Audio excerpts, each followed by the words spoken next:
They say the moon goddess makes no mistakes, that every mate is chosen with purpose. But what if the goddess chose wrong? That's how your story begins, on the night you were forced to marry 3 men who hated your name more than they feared the heavens. You didn't ask for them, didn't want the marks they carved into your skin, and you definitely didn't deserve to watch them touch someone else on your wedding night.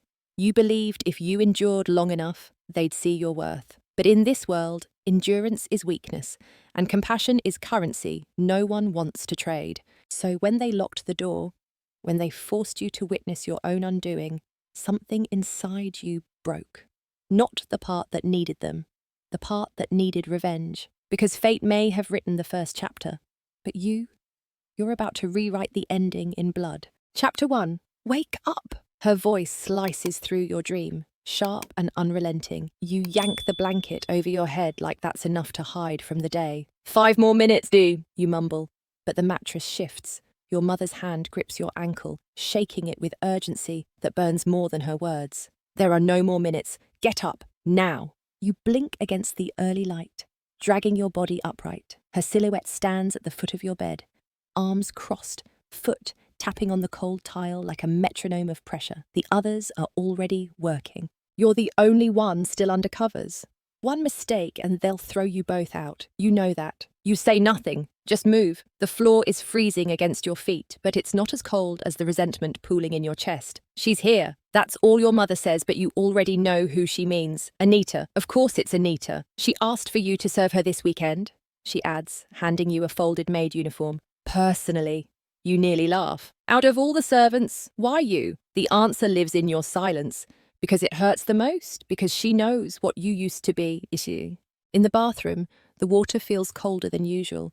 You stare at your reflection, droplets streaking down your face, unable to wash away the memory of who you were. The daughter of a respected gamma. Your father a warrior. Your mother a skilled healer. And you were proud, loved, free, until the setup. You still remember the alpha's cold gaze, the false evidence, the night your world was dismantled, your father framed, your mother stripped of rank, you branded an omega, the lowest, the forgotten, and Anita, your best friend since birth, stood there and said nothing. She turned away when you looked for her eyes. She let them strip your father of everything. She let them drag your name into the mud. Now she's Beta's daughter. Her father filled the role after the previous one died. And the triplets Louis, Levi and Lennox follow her like she's the moon and they're tied to her orbit. They hang on her every glance, fighting to be her mate. Your presence around her is tolerated only as entertainment, a reminder of how far she's risen and how far you've fallen. You clench your jaw as you slip into the stiff uniform, the fabric scratchy against your skin. Your mother is already in the kitchen when you arrive, stirring breakfast like she doesn't feel the weight of humiliation press against her shoulders. She hands you a tray, a single cup of coffee, steam curling into the air. She asked for this. You take it. No protest, no sigh, just the quiet rage of surviving. The pack house is louder than usual. Laughter, footsteps, voices all untouched by shame. You move through the halls, past the framed photos of wolves who were once your equals. Outside Anita's room, you pause, breathe, knock, no response. You knock again, more firmly this time. You know she's awake. She's always awake early when she's being worshipped. The door swings open abruptly. She's standing there in a silk robe, barely tied, her lips already painted. She looks you over once, slowly, that smile sweet enough to poison. You're late, she hums, plucking the coffee from your hands like you're invisible. I was almost ready to call someone else. You don't answer. You don't need to. You've learned how to swallow pride like it's breakfast. Behind her, one of the triplets is still in the bed, Lennox, you think, shirtless, smug, like he knows you're watching. Maybe he wants you to. Anita turns her back to you, letting the robe slip, just enough for effect. Come in. I need help dressing. Of course she does. You step inside. Your heart clenches at the sound of Lennox's low laugh, a shared joke you aren't part of. A humiliation that belongs to you alone. As you help her into her dress, your fingers tremble. She sees it, thrives on it. Still dreaming of finding your mate? She asks, voice soft but cutting. I wouldn't waste the hope. Omegas don't get alphas. You say nothing. You won't give her the satisfaction. When she finally waves you off, you walk away with your back straight. You remind yourself quietly, firmly, that there's still time. That somewhere out there, maybe your mate isn't another broken omega. Maybe he's someone who can see past what they turned you into. But even as you tell yourself that, you don't believe it. Not really. You step out into the sun, but the light doesn't warm you. It only exposes the cracks in everything you used to be. Chapter 2. Accused. You push the door open and walk right into a storm. Lennox stands in the centre of his room, shoulders tense, jaw locked, fury practically radiating off his skin. The place is trashed clothes tossed across the floor, shoes kicked into corners like they'd betrayed him. You freeze. Lennox doesn't do mess. He's obsessive about order, down to the way his ties are arranged by shade. His eyes find yours. You're not prepared for the hatred staring back at you. He doesn't say your name. He just steps closer, slowly, like a threat. You flinch, but not visibly. Not enough for him to catch it. Still, your stomach tightens. Among the triplets, Lennox was always the one you trusted. He was the calm one, the kind one. When you were a child, he used to sneak you treats and let you braid his hair when no one else was watching. Back when your father brought you to the pack house before the fall, he used to smile at you. Now there's no trace of that boy left in this man. He jerks his chin toward the chaos. You were the last one in here. Your breath catches. I just cleaned. I didn't. Then explain this. He tosses a ripped envelope onto the bed. The seal is broken, contents missing. You recognize it instantly, one of the Alpha's personal letters. You hadn't touched it. I didn't take anything. Didn't you? You swallow. You know better than to raise your voice, to defend yourself too harshly. It always backfires. Still, your hands shake at your sides. I only cleaned. Ask the others. There were no others. His voice is low now, dangerous. You take a step back, but he follows. The space between you vanishes. I trusted you, he murmurs. Even after everything, I vouched for you. You want to believe that's true, that some small part of the boy you knew still lives inside him, but your name is already a stain in this pack. They were just waiting for another excuse. You look at the floor. You think I stole from you? I don't need to think. I saw you leave this morning. No one else came in. The trap tightens around your ribs. I didn't take anything, you whisper. He doesn't believe you. You're not sure he ever did. The hall outside feels colder than it should. You move like a ghost through it, the weight of Lennox's accusations anchoring your every step. In the kitchen, your mother can tell. She doesn't ask. She just places a cloth in your hand and points to the next task. It's how things are now. There's no room for grief when survival demands silence. You keep your head down, clean, fold, wash. But whispers chase you, some you hear, some you imagine. She was in his room. I bet she thought she could seduce her way back up. Just like her father, thief's blood. You want to scream? Instead, you scrub harder. Later, you're called to the Alpha Wing. Not requested. Ordered.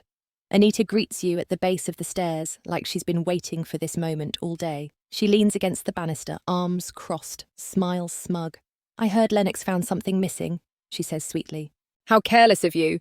You walk past her. You don't rise to her bait. She trails you anyway, her voice a blade slipping beneath your skin. You should have stayed away from them. You know they only keep you around to amuse themselves. That's all you are now. You stop walking, just long enough to meet her eyes. I know what you did, you say. Her smile never wavers. You know nothing. Then she turns and disappears into her wing like royalty, silk dress trailing behind her. You press your palm to the wall for balance. Suddenly dizzy. You do know. You just can't prove it, yet. Lennox isn't in the Alpha study when you arrive. Instead, Levi is there lounging, glass in hand, legs stretched out like the throne belongs to him. He doesn't look up right away. When he does, his gaze slides over you lazily, landing like heat. I hear you've been busy. You say nothing. He tilts his head, mock sympathy curling his lips. You know, if you're going to steal, at least be smart about it. I didn't steal. Oh? He sips his drink. Then why does everyone think you did? You take a shaky breath. Because it's easier than admitting someone else might have set me up. His smile fades. For a moment you think maybe, just maybe, he believes you. But then he stands, walking toward you like a wolf playing with its food. You're lucky we don't throw you out. I didn't do it, you repeat. His voice is soft now. And yet, here you are. He walks past you, brushing your shoulder on the way out. You don't turn to watch him go. If you do, you might cry. You refuse to give them that. You find a quiet corner of the pack house and sink to the floor. Your arms wrap around your knees, chin pressed to fabric. You used to run through these halls like they belonged to you. Now you count the steps between danger and humiliation. They say you took something, but what they've stolen from you, it's everything. Chapter 3, Under the Sun. Start talking. Levi's voice cracks through the room, sharper than the sunlight flooding through the blinds. You freeze mid-step, unsure what you've walked into, your fingers still dusted from cleaning. His already glaring eyes storm dark, jaw clenched tight enough to shatter. Before I lose my patience, Olivia, you don't move, you don't breathe. Where's the money I left in my drawer? He demands. Speak, you thief! Your chest locks. Not again. The door slams open behind you, and Louis barrels in like a second wave of fury. Where's my stash? His eyes blaze. You're the only one who touches our rooms. 2 against 1. Again. You back up. Just once, instinctively. I didn't take anything. Your voice barely rises above the heat in the air, but it feels like screaming. Levi scoffs, raking his hand through his hair, stepping closer. Don't play innocent. No one else has access to our space but you. Why would I? Because you're desperate, Louis cuts in. You think being an Omega gives you the right to steal from us? From your betters? That word slices deep, Omega. You shake your head, voice cracking. I clean. I serve. That's all I do. And you steal, Levi growls. No, but it's useless. They've already decided. Later, you're made to kneel outside the pack house. Sun blazing, knees on stone, arms above your head. A punishment designed for display. The servants pass by. Some look away, others linger. Anita strolls past slowly, eyes raking over your body like she's admiring her own masterpiece. Tick. Poor thing, she murmurs sweetly. You really should learn to be more careful. You say nothing, sweat drips down your back. Your arms burn. This isn't punishment, it's humiliation. You embarrassed us, Levi hisses hours later when you're dragged to the back corridor. You embarrassed the alphas. You bite your cheek until it bleeds. I didn't take anything. He slams a hand beside your head, pinning you to the wall with his body. Too close, too hot, too much. You think you can lie to our faces? You think we won't find out? Your pulse races. I'm not lying. His eyes flicker just for a moment, then narrow again. You're not worth the dirt on our shoes. Then he leaves. That night, you lie awake on the servant cot, every joint aching, every breath heavy with shame. The stone from earlier still bruises your knees, and the echo of their voices replays over and over in your mind. Thief, Omega, disgrace. You close your eyes, but the darkness inside your head feels more dangerous than what's out there. The next morning, you're summoned again. You expect more punishment. Instead, you're met with silence. Lennox is there, sitting, watching. His eyes are unreadable. He gestures to the chair across from him. You sit slowly, unsure what trap this might be. I didn't believe them at first, he says quietly, but the evidence keeps stacking. Your lips part, heart pounding. There is no evidence, he sighs. There's always something missing, always after you've been near. Tears burn behind your eyes, but you don't let them fall. Have you ever thought someone might be framing me? Why would they? You stare at him, really stare. You were there when they dragged my father away. You saw what they did to us. You really think this pack wouldn't do worse? His face hardens, but not with anger, with something like confusion. You stand. I didn't take anything, but someone clearly wants you to believe I did. That evening, Anita calls for you. When you arrive, she's draped across her bed, surrounded by the other two, Louis, at her feet. Levi behind her, fingers brushing her bare shoulder. You feel like you've walked into a memory you were never part of. Oh, good, Anita purrs. You're here. You glance at the tray in your hands. Tea, fruit, always something trivial. Louis leans forward. Bring it here. You move stiffly, placing it on the table. Then you turn to leave. Wait, Levi says. You freeze. Did you think we'd let you off so easily? His voice is almost playful now. Anita smiles. We haven't even started. They don't touch you, but they don't have to. Words are their weapons now. Words laced with venom and power. They mock your past, your father, the way you used to walk through the halls like you belonged. You keep your eyes low, jaw locked, heart pounding. You survive it, barely. By the time you reach your room, you're shaking, not just from rage, but from fear. Because if they can tear you apart with just words, what happens when they stop holding back? Chapter 4. Sharing. You're not supposed to hear them, but the walls in the Alpha Wing are thin when people forget you're behind them. And right now, you're kneeling just outside the door, tray in your hands, frozen like prey, listening to the predators decide what to do with you. Inside, silence stretches until Riven speaks, voice thick with venom. I wonder what she plans to do with all the things she stole. Your breath catches. You're not surprised, not anymore. It's easier for them to rewrite the story than admit they've lost control. Maybe she has a boyfriend she's giving them to, Dairan grunts. That one hits differently. You hear Kael shift, the scrape of his chair, the pause in his breath. Tell the guards to search her things. Maybe it's still there. The order lands heavy. You don't move. You can't. They talk about you like you're a problem to solve, not a person, not a girl they once knew. Just a stain on their perfect power. You slide the tray onto the ground and disappear before they see you. Later, your room is a mess, drawers overturned, clothes scattered like evidence of guilt. You know who sent them, you say nothing, there's no one to say it to. Mira helps you gather your things in the silence, her hands shaking. Maybe you should just give them space, Elara. Space, as if space will erase the target on your back. Night falls. You're called to serve again. Your pulse races as you walk through the corridor. The pack house is dimly lit, but loud. Laughter filters from behind closed doors. Music, clinking glasses, the smell of wine and perfume. You know the scent. Soraya is here. When you reach the Alpha Lounge, you hesitate. You shouldn't go in. You go in anyway. The room is warm, hazy with candlelight and tension. Soraya lounges across the velvet couch like a queen in silk red, of course. Always red. Kael stands behind her, his fingers trailing lazily down her neck. Riven leans close to whisper something that makes her giggle. Dairan has her legs across his lap, his thumb circling her ankle like it belongs to him. You freeze. Soraya sees you first. Ah, she purrs, smiling like she owns the moment.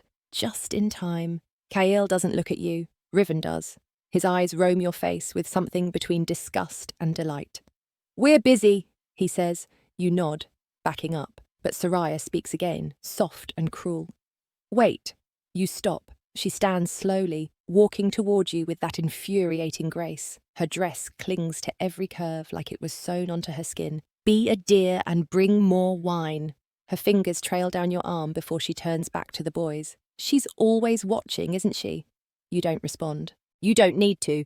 They know what this is. You're not a servant tonight. You're the audience. You bring the wine. You set it down. You try to leave again. Kael's voice stops you. Stay. One word, low, commanding. You turn, swallowing hard. Riven smirks. We don't mind sharing, right? Dairan laughs. Soraya says nothing, just lifts her glass and toasts the room. You stand against the wall like furniture while she kisses Kael, slow and indulgent. Then Riven, then Dairan, one by one, like she's claiming each of them in front of you. And they let her. You don't move. You don't blink. Your chest is a prison of shame. They want you to see it. They want to break you with it. After a while, no one speaks to you. You slip out. No one stops you. Outside, the air bites at your skin. You walk until you can't hear the music anymore, until the scent of her fades, until your knees give out. You sit on the grass, barefoot, dress stained with dirt, and you scream. But only on the inside, because omegas aren't allowed to make noise. Chapter 5. What happened? Your body isn't your own. You float above it, numb, detached, sinking and rising all at once. Somewhere in the blur, you hear your mother's voice. No Mira's voice. It's not soft this time. It's breaking. Elara, please. You want to answer, but your throat is fire. Your stomach twists, bile rising again. The pain hits in waves, sharp, rolling, relentless. You can't tell what's worse, the agony in your gut, or the ache of knowing no one's coming to help. No one ever does. They say you collapsed in the hallway, eyes glassy, skin like ice. You don't remember that part. You only remember the poison, how it tasted like berries, how it burned like shame. Kael storms in like a man already drowning. You don't see him, but you hear the shift in the room. The moment tension becomes fear. He rushes to your side. Why isn't she breathing? His voice trembles. That's new. You've only ever heard it hard. Mira's wail cuts through the air like a blade. You and your brothers did this to her. Kael flinches, but Mira doesn't stop. Come on, eat her dead body. She shoves him back, grief turning her limbs into weapons. Isn't this what you wanted? He can't answer. He's never seen her like this. He's never seen you like this. The medicine woman tries to calm her, but Mira shakes her off. They broke her, she whispers. And you stood there. You watched. Hours blur. You drift in and out. You catch pieces of their voices. Riven pacing, Dairan cursing, Kale silent. She took something, Riven snaps. She didn't, Kael fires back. How do you know? I don't. Silence. She wouldn't try to, Dairan starts, then stops. Would she? No one answers. Night falls. You're still barely breathing. Kael doesn't leave your side. He sits at the edge of the bed, watching your chest rise and fall with impossible patience. His hands twitch like he wants to touch you, but he doesn't. Not after everything. You stir, barely. Your lips part. His name catches on your tongue almost. Elara, he whispers. Come back. You wake once. Just once. The room is dim, candlelight flickering against stone. Mira sleeps in the chair beside you, her hand limp in yours. Across the room, Kale is slouched against the wall, head in his hands. You blink, swallow. Water. It's barely a sound, but he hears it. In 2 steps, he's at your side, lifting your head gently, pressing the cup to your lips. You're okay, he says. You're not, but you let him lie. You lean into his touch just for a second before Mira stirs, and he steps back like he's been burned. You close your eyes again. In the morning, the whispers return. She tried to take poison. No, someone gave it to her. Maybe Soraya. You don't respond. You already know. This pack thrives on secrets, and you've always been the scapegoat. Kael visits you again. This time, he sits beside you in silence. I thought I hated you, he says, for the things you were accused of, for the way you made me feel. You don't answer, he sighs. But when I saw you on that bed, he doesn't finish. You don't need him to. Chapter 6, Apology. You wake before the house does. The room is quiet, almost sacred in its stillness. Mira left a cloth on your forehead and a flask of cool water by the bed. She always knows what to do, even when the world doesn't. But today, your chest feels heavier than your limbs. Like the weight pressing on you isn't physical, but emotional. And you know why. Because you heard them. Hours ago, as you drifted between sleep and pain, voices had circled like smoke outside your door. Kale, Dairan, Riven, talking about you. Are you 3 talking about Elara again? Soraya's voice, low and venom-laced, had snapped the room still. She wasn't supposed to hear it, neither were you, but she did, and so did you. You men still want her, she asked, hurt, tucked under her tone, like a blade wrapped in silk. I hate her, Riven had said coldly. Your heart hadn't believed it. But it had cracked anyway. Now you sit up, slowly, breathing through the soreness in your ribs. Mira isn't here. The flask is still full. Outside you hear movements, soft steps, murmurs, maybe even laughter. The world went on while you almost died. Of course it did. You move like a shadow through the halls, wrapped in silence, until voices find you again, low, urgent, angry. They didn't even check the vial. Kael's voice cuts through the air. Someone gave it to her. She took it herself, Dairan growls. We don't owe her. She's not the enemy. Kale fires back. You pause, just beyond the threshold, listening, like always. She was ours before she was anything else. A pause. Then Riven speaks. We don't talk about her anymore. His voice is hollow, final, but not convincing. Later, he finds you. Not Kale, not Dairan, Riven. You're sitting on the back steps, sunlight warming your hands. You hear his footsteps before you look up. He stops 2 feet away, hands buried in his pockets, eyes refusing to meet yours. For a long time, there's only wind. Then, I shouldn't have said what I said. You blink. He swallows. Back there, with Soraya. I was angry. You don't answer. He lowers himself to sit beside you, elbows resting on his knees. I thought hating you would make everything easier. You stare ahead, letting the wind play with your hair. It didn't, he adds. Still, you say nothing. Then softly, you believed I poisoned myself. Riven's head tilts toward you, regret bleeding through his mask. I didn't want to, but I didn't stop them either. That hurts more than you expect. I lost my father. You whisper. I lost everything, and still, I wouldn't give them the satisfaction of dying. He flinches. You stand, slow but steady. You didn't protect me, you say, and now you want to say sorry. Riven follows, rising quickly. I want to make it right. You meet his eyes for the first time. You can't. That night, he returns to your door. He doesn't knock, just stands outside. You know he's there, but you don't open it. You're not ready. In another wing of the house, Soraya lounges across Kael's bed like nothing happened. She twirls a pendant between her fingers, a gift from one of them. You're sure. They're still thinking about her, she murmurs. Kael doesn't respond. She leans in, lips near his throat. You said you hated her. He stays silent. You do, right? His eyes meet hers flat, unreadable. I don't know. Riven sleeps near the training field that night. Not in his bed. Not near her. When he closes his eyes, it's your face he sees. Not because he wants to, but because guilt never sleeps. Chapter 7. Humiliation. You're barely awake when the door opens. Mira's voice explodes first. She just regained consciousness. Why must it be Elara? There are dozens of servants. I'm only delivering orders, Riven's personal guard mutters, gaze fixed ahead. They want her for water? Mira scoffs.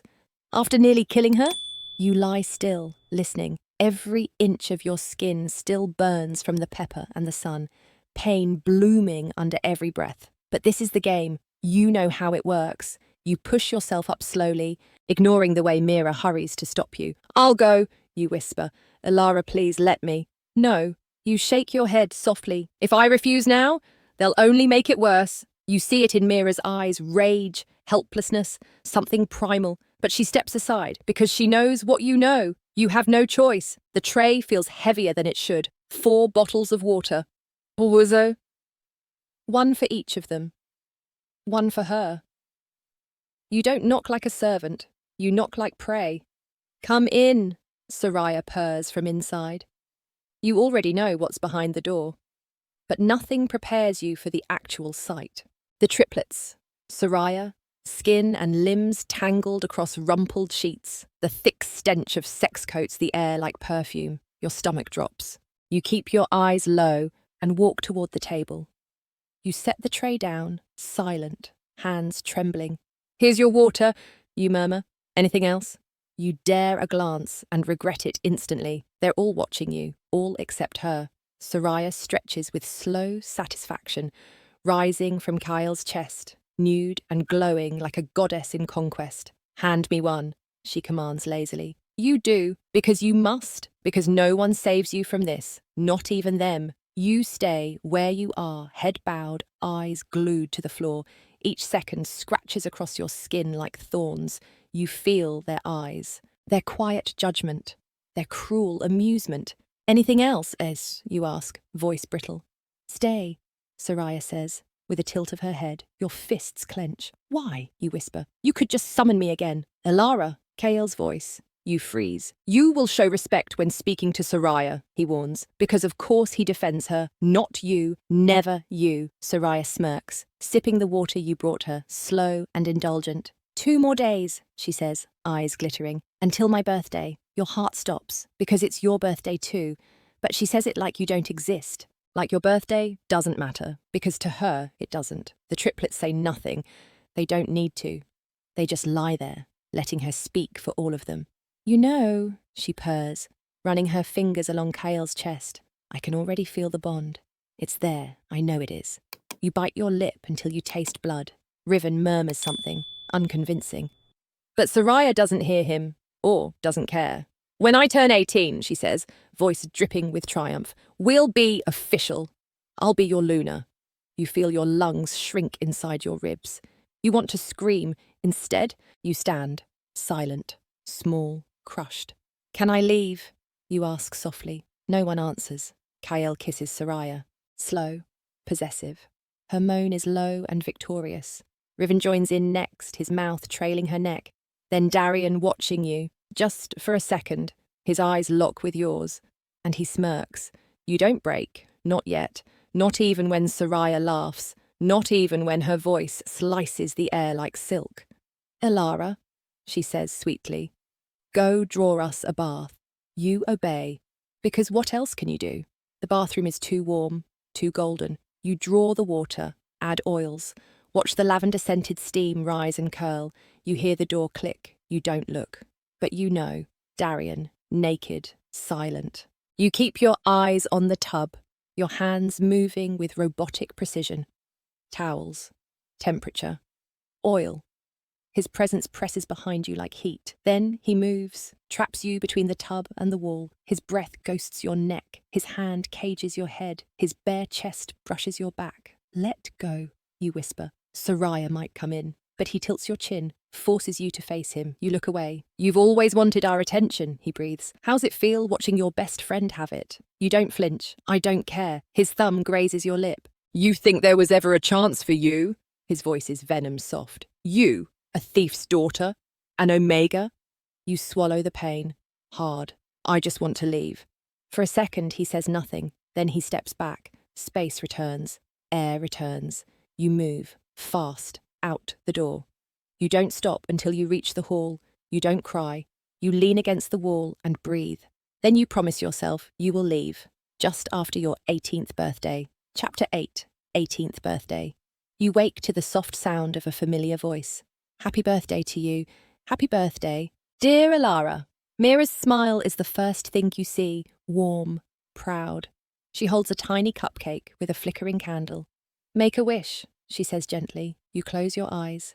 You want so many things, your father's name cleared, your life back, love that doesn't hurt, but you keep it simple. I wish to be happy again, you whisper, and blow out the flame. Mira brushes your hair back. Get ready, my love. Big day. You try to return her smile, but inside you're still empty. There's no ceremony for you today. No howling crowd waiting to see who your wolf chooses. No ornate dress hanging on your bed. The only mating ceremony happening is Soraya's. Of course it is. She's convinced one or all of the triplets are her mates. You can't help the way your stomach turns when you think of them together. I don't want to go, you mutter. Mira sighs, placing a hand on your shoulder. Just attend. Who knows, you might meet your mate. You laugh bitterly. Right. A mate who'll reject me. Or worse, an omega. She doesn't argue. She just kisses your forehead and says, the moon goddess doesn't make mistakes. You wish you believed her. You move through your small morning routine. The cracked mirror shows a girl trying too hard not to care. Ponytail, lipstick, the dress Mira gave you, modest, but hers. That makes it special. You enter the main mansion, and it hits you. This is Soraya's day. Everyone's buzzing around, decorating, preparing, smiling like the world starts and ends with her. No one even remembers it's your birthday, too. You lower your gaze and head to the kitchen, where Mira kneads dough with quiet precision. You look beautiful, she says softly. Thanks, you whisper. She wipes her hands, cups your cheek. Fate isn't done with you yet. You want to believe her, so you tie on an apron and help. The work is grounding, mechanical. At least dough doesn't lie. The kitchen door creaks open. A maid steps in, hesitant. Elara, Soraya wants to see you. Of course she does. Mira gives you a tiny nod. You untie the apron, wipe your hands, and walk out. The mansion is louder now. Everyone's talking about the ceremony.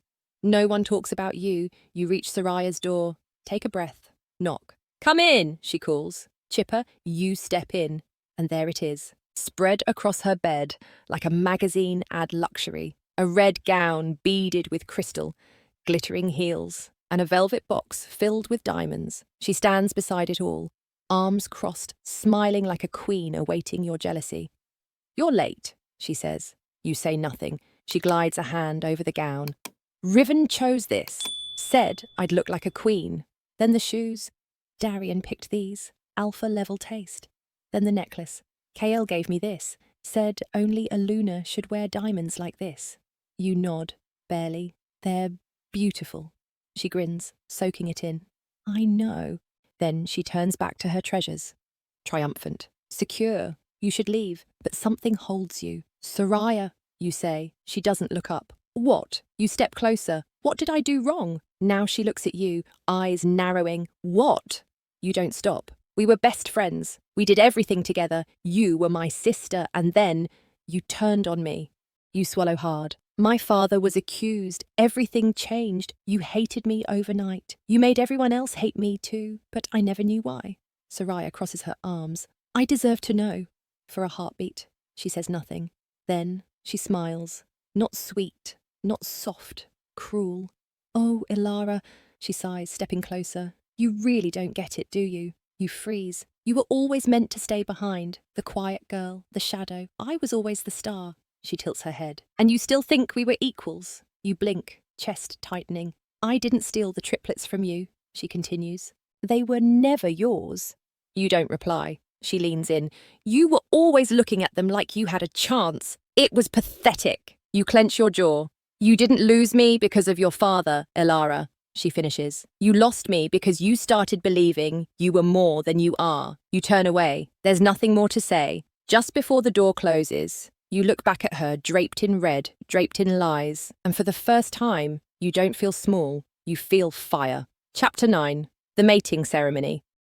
POV, you stare at her, at Soraya, waiting for something more than cruelty. But she just smiles like it's all a game she already won. You didn't do anything wrong, she says, voice low. You were just too perfect. Your breath catches. What? She crosses her arms and steps closer. The Golden Girl, everyone adored you. The triplets, they practically followed you around like puppies. And me, I was just Elara's best friend. Her voice sharpens. Until your father fell. Then you fell, and finally I got to stand in the light. My father became Beta.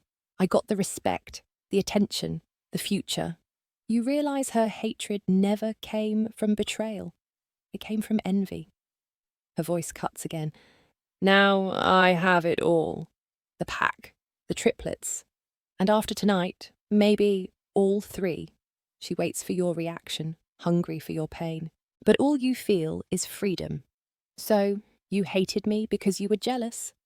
Jealousy's ugly, Elara, she sneers. This is justice. You give her something she doesn't expect to smile. Thank you, she blinks. For what? For telling me the truth. Then you turn and walk out, and this time, you don't look back. Mira notices something in your face when you return to the kitchen. All good? She asks gently. You nod, not needing to explain. For once, the ache in your chest feels lighter. You're not broken. She was never your friend. You were never the villain. Evening falls. The mansion swells with light and music. You and Mira walk toward the pack hall, your heart pounding against your ribs. Come on, she says softly. Tonight, you meet your wolf. Inside, the ceremony is already buzzing. Gold streamers, candlelight, the scent of jasmine and roasted meats. Everything sings celebration. But not for you, not officially. You walk in unnoticed, while Soraya glows under the lights like royalty. The triplets sit at the front, dressed like kings in dark suits, sharp gazes slicing through the crowd. Their eyes find you, all three. Your breath stalls. Come, Mira urges, guiding you toward the center. Then Alpha Daemon stands, voice deep and commanding. The mating ceremony begins now. Your stomach twists. Soraya, come forward. She rises like a queen, red gown flowing behind her. All eyes follow. You force yourself not to look away. This was supposed to be for me too, you think bitterly. Mira squeezes your arm. Don't worry, you'll still get your wolf. You nod, but doubt coils in your chest like smoke. The priest steps forward. His voice rises, old and powerful. By the moon goddess, let the destined ones be revealed. May the soul bonds awaken. A hush settles. He begins chanting. Suddenly, the air thickens. Then you feel it, a spark deep in your chest. A whisper brushes your ear. Hi, Elara. You blink, stunned. You're wolf. She sounds like you, only stronger, braver, whole. I'm here, she says. Finally. Before you can answer, something strange happens. A silver light shimmers around your wrist, a thread glowing, alive. You gasp. Your wolf's voice is firm. Follow it. The thread tugs gently. You step forward, past the crowd. Your feet moving before you think. Gasps rise in the room. All eyes shift from Soraya to you. You don't stop. Keep going, your wolf urges. The cord winds between people, past shocked faces, past Soraya. Then you freeze. The thread splits. One strand wraps around Riven's wrist, another to Darian, and another Kael. All three. Their eyes widen. So do yours. No, you whisper. Your wolf howls with joy in your mind. Mates! The room explodes in stunned silence, and then chaos. Soraya's scream is the last thing you hear before the world tilts beneath your feet. Chapter 10. Forced. Mate! Your wolf screams inside your head, her voice electric. You feel its silver cords glowing, wrapping around your wrist and reaching outward, to them, to all three of them. Kael, Riven, Dairan. You freeze. They do too. Eyes lock, chests rise. The air thickens with disbelief. Gasps ripple through the crowd, but they're background noise. You're staring straight into the storm you didn't ask for. The triplets your childhood crushes. Your tormentors are your mates. Your wolf whines. Go to them, she pleads. But your feet are planted, grounded in the earth like a dead tree. No, Soraya screams behind you. You don't flinch. You just watch. Kael is the first to move. No, this isn't right, he growls, violently shaking his wrist. The silver thread won't break. Dairan follows, lips curled. Reject it. Reject her. His voice cuts like ice. Riven scoffs, fury etched into his jaw. This is a joke, a sick, twisted joke. They look at you like you're dirt. Your wolf cowers. You flinch when Riven steps forward, jaw tight, hatred in his stare. You think we want you? He spits. The moon goddess made a mistake. It stings, not physically, but deeper than anything, Dairan sneers. This can't be happening. Not with her. Kael's words finish it off. I reject. Enough! Alpha Damon's voice booms through the hall. Silence falls like a guillotine. You exhale shakily as all eyes shift to him. Even Soraya bites her tongue. He steps forward, face stern. Elara is your fated mate. The moon goddess has chosen. Gasps again. The pack buzzes with discomfort. Kael clenches his fists. You can't force this. I can, the alpha growls. And I will. You will mark her tonight. 2 days from now, you will be wed. She is your Luna. The crowd shifts uncomfortably. You feel like you might be sick. Your heart pounds as Soraya steps into the circle, tears staining her cheeks. They love me, she screams. Not her, me. You don't speak. You don't need to, because Damon answers. The goddess speaks louder than love. Kael's stare burns into yours. Dairan won't even look at you. Riven's scowl could kill. They're furious. You're numb. This is a mistake. Riven mutters, almost to himself. If you refuse, Damon snaps, you're unfit to lead. And just like that, the cage is shut, the key turned. You swallow, throat dry. Alpha Damon steps back. Mark your mate! Your breath hitches. Do it now! Kael moves first. He stalks toward you like a predator, his fingers gripping your wrist tightly. His mouth meets your neck. Burning. Searing. You bite your lip so hard it bleeds. No one cheers. Darian's turn. He doesn't speak, just steps forward, grabs your chin and sinks his canines into your shoulder. You flinch, but don't cry. Last is Riven. His eyes are dark, hollow, cold. He doesn't hesitate. His mark is rough and fast, like punishment. And then, silence. The chords vanish, but the pain, it stays. The crowd stares in shock. You stand marked by 3 men who hate you. And in their eyes, as they pull away from you, you see it clearly. Torture. Not love. Not fate. Only torment. You've just become their Luna. And in 2 days, you'll become their bride. Chapter 11. The New Reality. You woke up in a cold bed that didn't feel like yours. The scent of leather, cologne, and something sharp lingered in the air. Your neck throbbed from 3 marks, a painful reminder that your life was no longer your own. You had been claimed, forced, by the very men who despised you. Riven, Dairan, Kale, triplets, alphas, your fated mates. You were no longer Elara, the Omega girl. You were now Luna to be, but not out of love, out of obligation. Wake up! The sharp voice made your heart jolt. It was Kael, standing by the doorway, arms crossed, cold, distant. You'll start your duties today. No excuses, no good morning, no concern. You nodded, rising slowly, your muscles sore from yesterday's forced ceremony. Mira had bathed your wounds with herbal balm through the night, but she couldn't heal the ache in your chest. Downstairs, you were told your new duties were to shadow Soraya and assist in Luna training. Yes, Soraya, even after last night's humiliation, she still held power over you. Her Luna training hadn't stopped. Alpha. Damon insisted both of you be trained publicly, but only one would truly take the title. It was a cruel game, and you were the unwilling piece. Don't be late, Kael said before leaving you alone. Later that morning, you walked into the training hall, dressed in a plain tunic, while Soraya wore a fitted red ensemble that screamed power. The hall was filled with elders, pack trainers and observers. Everyone was here to see you fail. Oh, look who finally arrived, Soraya mocked. You ready to be schooled, Elara? You ignored her, standing where you were assigned. But you noticed it, the glances, the whispers. She's just an Omega. Can she even shift properly? She doesn't belong up there.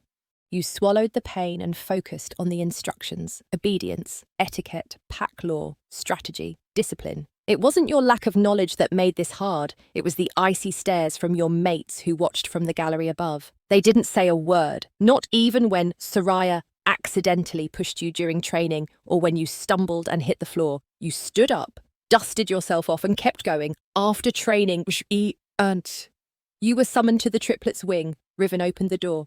Don't get too comfortable, he warned. You're not here to play Luna.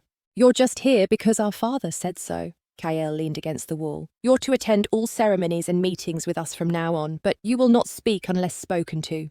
Dairan gave you a look full of disgust. And don't think you're sleeping in our room. You'll stay in the servant quarters. You're nothing more than a mark. That one stung, but you nodded. No reaction. That was the only way you knew how to survive now. That evening, Mira made you tea. You sat with her in silence. I'm proud of you, she said gently. For what?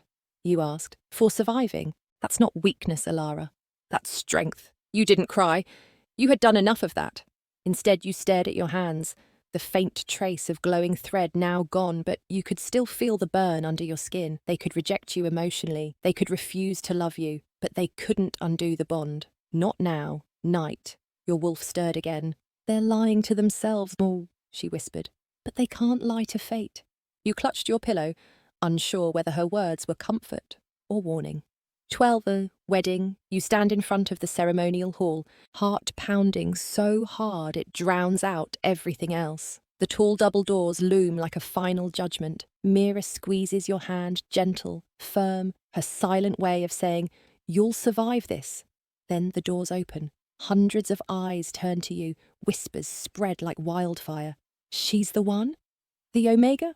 She trapped them somehow. Must have. You inhale, one breath, then a step forward. Another. Your white dress flows behind you, trailing like smoke over petals that feel more like thorns under your feet. You force your eyes to the ground. You don't dare look up yet. You know who's at the end of the aisle. Riven, Kael, Dairan, your mates. Your executioners in tuxedos. The moment they become alphas, they'll get rid of you. Soraya's voice haunts you still. You reach the altar. Mira gently steps aside, taking her seat, and now you look up. The triplets don't smile. They don't even flinch. Their faces are stone, their eyes cold. Kael's jaw is locked. Dairan won't even meet your gaze. Riven! He looks like he wants to punch the air. Or you. The ceremony begins. The alpha priest steps forward, chanting in the tongue of the moon goddess. The crowd quiets, watching. You barely hear the words. You only hear your wolf whisper. Breathe. You're stronger than this. The priest calls your name. Elara Soren, do you accept your fated mates? Your voice almost cracks, but you nod. Yes. Then it's their turn. Do you, Kael, Riven, Dairan, accept Elara as your Luna and mate? Silence. Your stomach knots. Finally, Kael steps forward. We accept because we must. The priest nods. He doesn't care that it's forced. Neither does the pack. They just want the show. You're handed the lunar crown, a symbol not of love but ownership. The priest finishes. You may now kiss your bride. You freeze, but Kael doesn't. He grabs your face, plants a cold, hard kiss on your lips. No warmth, no tenderness, just power. Then Riven, then Dairan. 3 kisses, 3 chains. The hall erupts in applause. Not for you, for tradition, for show, for power. As you turn to walk down the aisle with them, Kael leans toward you, voice low and sharp. Don't think this means anything. You're just a pawn. You swallow the ache, smile, nod. Of course, Alpha. The reception is louder than the ceremony. Laughter, toasts. Soraya sitting alone, furious, broken. She watches you like she wants to kill you. You pity her, but only for a second. Then you feel it, Kael's hand gripping your waist too tightly. We need to talk, he growls, pulling you away from the crowd, dragging you into a side room. Riven and Dairan follow. You're surrounded. Kael slams the door. This mating, this wedding, this whole thing, you didn't earn it. You square your shoulders. I didn't ask for it, Riven snorts. Convenient how the cord linked to all three of us. You think I planned that? You finally snap. You've always been around, Darian says coldly. Always watching us, acting quiet, innocent. I loved you, you whisper, all three of you, before all this, before my father was accused, before you hated me. Kael's eyes flicker. Just for a second, doubt, memory. Then he shakes his head. We're alphas now, and we don't love you. That one hits harder than it should. Riven steps forward, close enough to make you flinch. But you're ours, so you'll obey. I'm not your prisoner. You're our Luna. Same thing. Your wolf snarls inside you. Say something. Push back. But you don't. Not yet, because you see it now. They're angry. Yes, but not just at you. They're scared. Scared of what they feel. Scared of the bond. Scared of you. You smile, just a little. Fine, you whisper. Hate me. Punish me. I'll still be here, because fate chose me. Kale slams the wall beside your head. Don't provoke us. You don't even flinch. I'm already marked. Already your Luna. What more can you do? Darian storms out first. Then Riven. Kale lingers.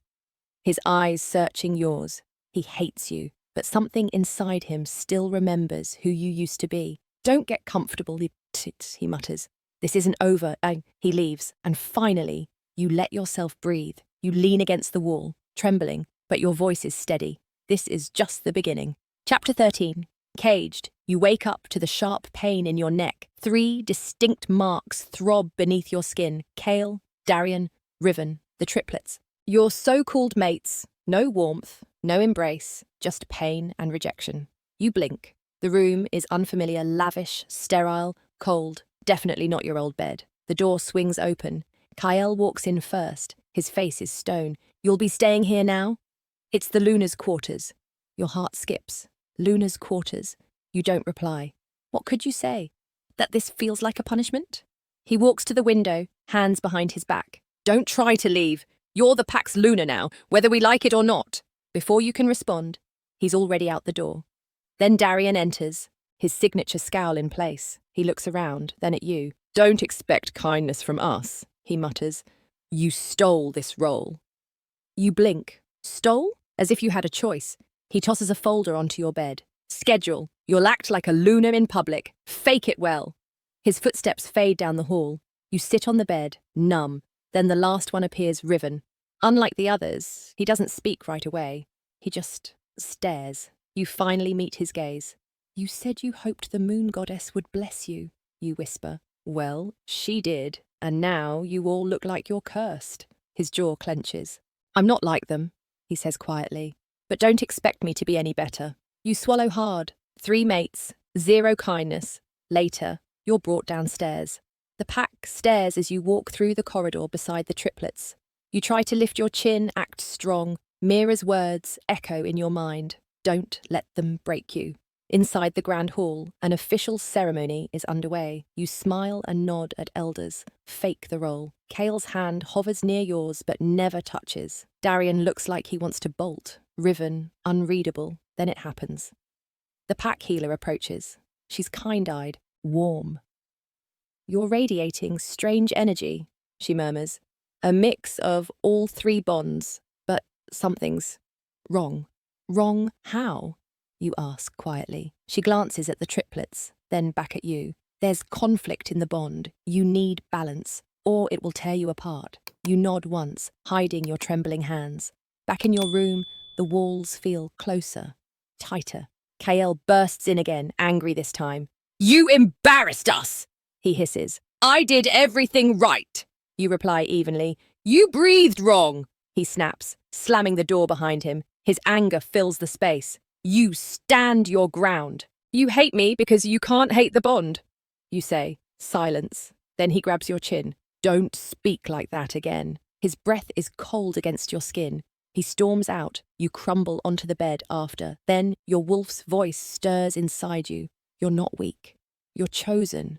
I didn't choose this. You whisper to her, no, but you'll survive it. Dinner is a disaster. They sit in silence. You serve them as expected. Not a thank you in sight. Soraya arrives, invited by Riven. You freeze. She's dressed like it's a royal banquet. What's she doing here? You whisper. Kael smirks. We're not rejecting her from our lives, just like we didn't choose you. Soraya kisses Darian's cheek in front of you. You hold your breath. Riven leans toward you suddenly. You're not special just because the bond says so. You nod once. Neither are you. The room freezes. Kael stands. Dinner's over. You rise too, chin high. You can chain me to this house, this title, you say softly, but I'll never beg for love. The air goes still. You walk out first. That night, the bed feels like a coffin, big, soft, luxurious and suffocating, but you don't cry. You just stare at the ceiling, whispering to yourself, I will survive this. And deep down, your wolf growls in agreement. Chapter 14. Like a common whore. You walk down the corridor like a prisoner marching to her fate. The maids flank you, heiress on your left, maidless on your right. Their silence screams judgment. You feel it in every side eye, every smirk they think you don't notice. When the door creaks open, your heart sinks. This is your room now? The bed looks like it belongs to royalty, not someone discarded by her mates. Deep red curtains, silk sheets, golden trim on the furniture. All of it feels like a cage wrapped in velvet. Your bath is ready, heiress says sweetly, motioning toward the tub with floating rose petals. We'll help you undress. You pull back. I can do it myself. They snicker. Suit yourself, Luna. That title, it burns. You don't feel like a Luna. You feel like an offering. You strip and lower yourself into the water. It's warm, comforting maybe, but it can't wash away the ache in your chest or the dread in your stomach. You soak until your fingers wrinkle. When you step out, the lingerie waiting on the bed steals your breath. Delicate lace, transparent, seductive, definitely not meant for comfort. Put this on, Malis says. Alphas will be expecting you. A wave of nausea crashes over you. Alphas, plural. Your first time was supposed to be with someone who loved you. Someone who looked at you like you were their world, not a chore, not a burden. But tonight isn't about love. You slip into the lingerie with shaking fingers and tie the robe around your waist like it's armor. Then a knock. The door opens. Mira steps in. My baby, she whispers when she sees your face. Are you okay? You shake your head. I feel like I'm being packaged up, like some common whore. No, she says gently, sitting beside you on the bed. You are not a whore. You are their Luna. Am I? You scoff. They wouldn't even kiss me. Did you see their faces at the ceremony? They were disgusted. She pulls you into her arms. They'll come around. Trust the moon goddess. Trust fate. But you don't believe in fate anymore. Eris re-enters, tapping her wrist like a watch. Time's up. You wipe your tears, square your shoulders, and follow them. Step by step, the dread grows. Your robe feels thinner. Your breath shorter. You stop at a set of ornate double doors. Your stomach flips. This isn't one of their rooms, you murmur. Nope, Eris smirks. It's where they're waiting, all of them. Malis adds, try to act sexy, Luna. Not like you've been crying for the last hour. They open the door, and your world stops. On the bed, your bed, are the triplets. With Soraya, her bare skin gleams under the soft lighting, tangled between their bodies. Kael's arm draped over her hip, Darian's lips brushing her neck. Riven's fingers tracing her thigh. Soraya lifts her head slowly, smiling. Oh, you're finally here. You don't move. Your legs won't cooperate. Riven looks at you without emotion. Took your time. You blink. They knew you were coming. They didn't care. Eris and Malis shut the door behind you, quietly, like they were sealing a tomb. You're standing in lace and silk, heart pounding, tears threatening again, as your husbands lie in bed with another woman, your ex-best friend. You expected rejection. You didn't expect this. Your wolf lets out a soft, heartbroken whimper. You want to run, scream, disappear, but your feet stay glued to the floor. She looks pale, Soraya coos. Maybe she's intimidated. I mean, this is a lot of man for one girl. Darian chuckles, low and cruel. You were late, Elara. We got bored. You can't blame us, Kael adds lazily. We're married now. Might as well start acting like it. Riven sits up slightly. Or are you going to cry again? You inhale sharply. Why? Why what? Kael lifts a brow. Why are you doing this? Your voice cracks, but you force yourself to look them in the eyes. Because we can, Riven snaps. It's just sex, Darian shrugs. We didn't touch you. Isn't that what you wanted? No, you whisper. I wanted to be respected. Wrong place, wrong mates, Kael says flatly. They rise from the bed slowly, each moving like predators, circling prey. Soraya stays behind, grinning like she's won something. Maybe she has. Riven approaches first. You thought being marked meant you belonged? Darian joins. You thought we'd suddenly want you, just because the moon goddess played a cruel joke? Kael stands behind you now. You feel his breath near your neck. You're not Luna. You're property. His voice is cold, final. Then Soraya's voice floats through the air like poison. Go ahead. Mark her again. Maybe this time she'll feel like a real wife. Riven walks past you and flings open another door. You'll be staying next door. Darian tosses your robe onto the floor. Hope you enjoyed the show. Kael's hand pushes gently between your shoulder blades. You stumble out. The door shuts behind you. You don't cry this time. You can't. Your body moves on its own, one foot after the other down the hall, until you reach the other bedroom, the cold one, the empty one. You crawl into the bed, still wearing the lace.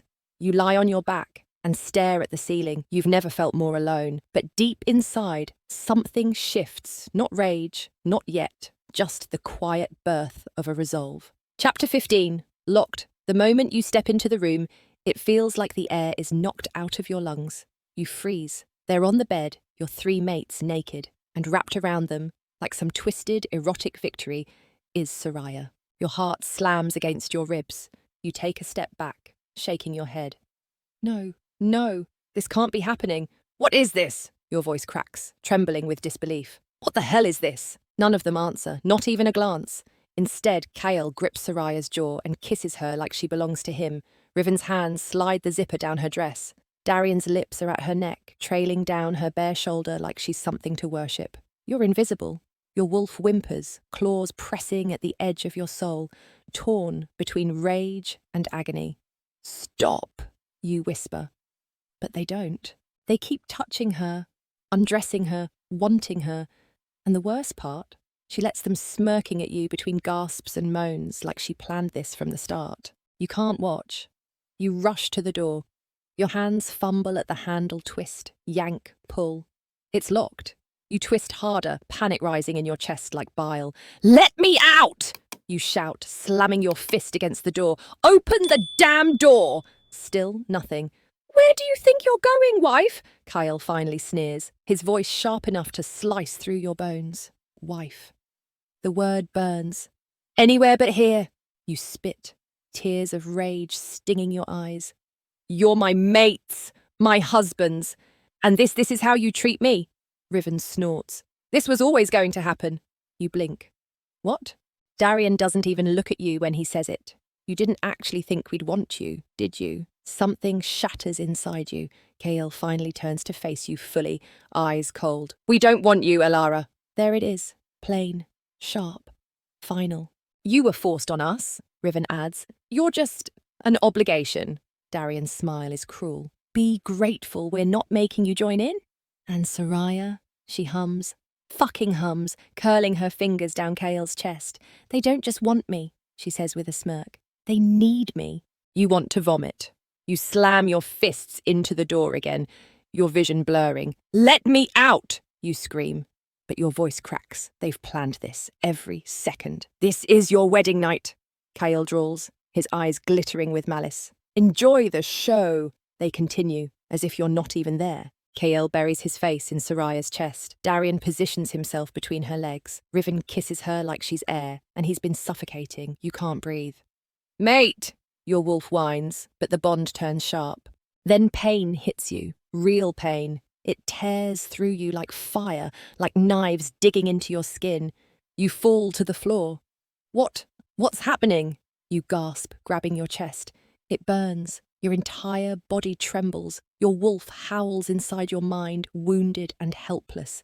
They're with her, she whispers weakly. They're touching her, and you're still marked. Every moan from Soraya is a blade to your heart. Every touch they give her, your mates, is agony to your soul. No, you gasp. No, no, no. You crawl to the corner, clutching yourself as another wave of pain crashes through. Your breath comes in sharp gulps. Make it stop. Please make it stop. But no one listens. They're too busy kissing her, tasting her, moving inside her. You're on the floor shaking, crying, bleeding under your own nails from clawing at the mark on your neck. You want to rip it out. You want to tear it off. Kael, Riven, Dairan, you whisper, your voice breaking. Please, stop. You reach a hand toward them, but they don't even glance at you. They take turns on her. Riven sucks her breasts.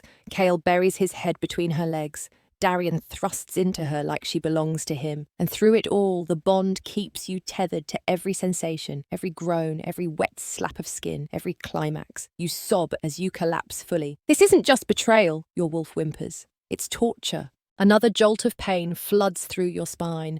It racks your body so violently you scream out loud, trembling, sweating, desperate for the darkness to come. But it doesn't. You watch them switch positions. The sounds, the smells, the connection, the pain. You try to block it all out, but it's impossible when your body is being torn apart from the inside. I'll do anything, you whisper. Just please stop.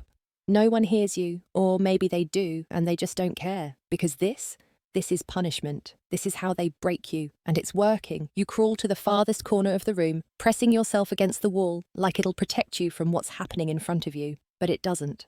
You're mated, marked. And tonight, you're nothing but a prisoner locked in your own body. Your final memory before the darkness finally claims you is the sound of their moans. As consciousness slowly returned, you didn't wake up with a scream. You woke up in silence, cold, still, empty.